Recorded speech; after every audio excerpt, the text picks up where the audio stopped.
Gi, udah lama? Enggak kok, Mur. Gi, lo kenapa? Kok kayaknya sedih gitu?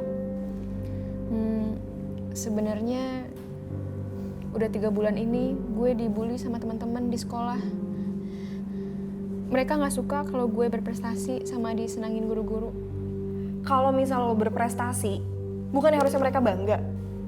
Ya nggak tahu juga ya, Mor. Soalnya kan gue udah jarang main sama mereka. Karena waktunya gue pakai berbelajar. Kok mereka jahat banget sih?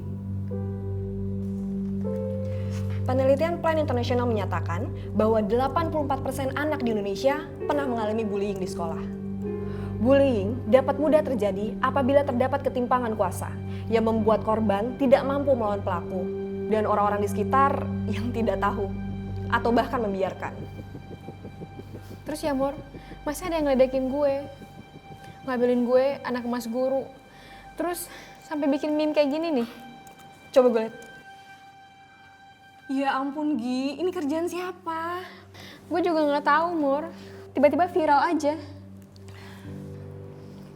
Bullying di media sosial lebih rentan terjadi karena kemudahan akses teknologi yang membuat paparan anak-anak terhadap berbagai media komunikasi online cukup tinggi.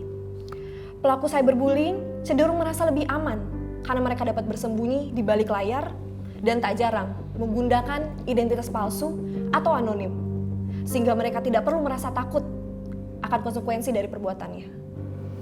Duh, gue udah gak tahu lagi mesti gimana, Mor. Lo udah pernah coba cerita ke guru atau orang tua? Ya gak mungkin gak sih, Mor? Kalau misalkan gue cerita ke guru, yang ada gue tambah dibully sama mereka. Kalau orang tua gue pasti dimarahin, dibilang lemah.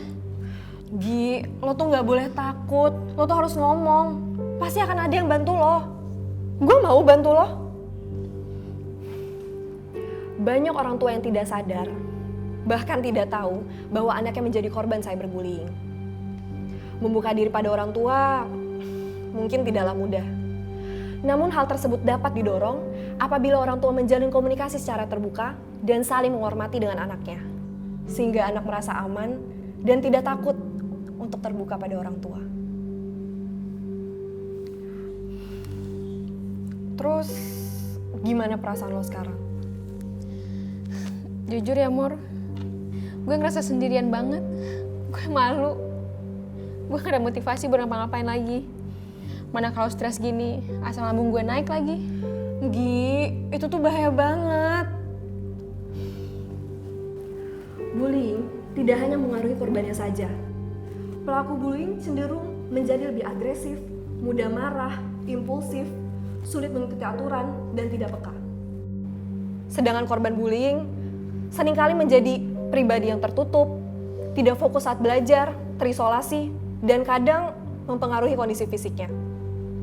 Faktanya, bullying dapat terjadi pada siapa saja.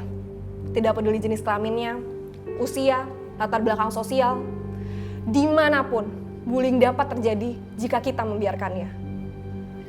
Sebenarnya, Mor, teman sebangku gue, Dina, dia tahu keadaan gue kayak gini sekarang. Tapi dia gak bisa ngapa-ngapain juga, soalnya dia takut kalau dia dibully juga kayak gue. Temen yang baik itu pasti bakal support dan dukung lo, Gi. Jika kamu melihat bullying terjadi di sekitarmu, jangan diam saja. Menjadi bystander, memilih diam, tidak kalah buruk dari menjadi pelaku itu sendiri. Banyak korban terjebak depresi, dan bahkan lebih parahnya, memilih jalan keluar yang ekstrim. Karena mereka merasa tidak punya teman, dan tidak ada yang peduli.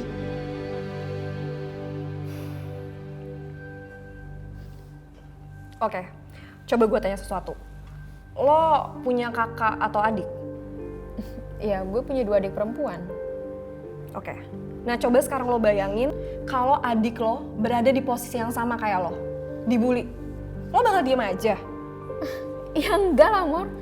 Gue pasti akan melakukan sesuatu. Nah gitu, Gi. Lo tuh harus kayak gitu. Lo pasti bisa.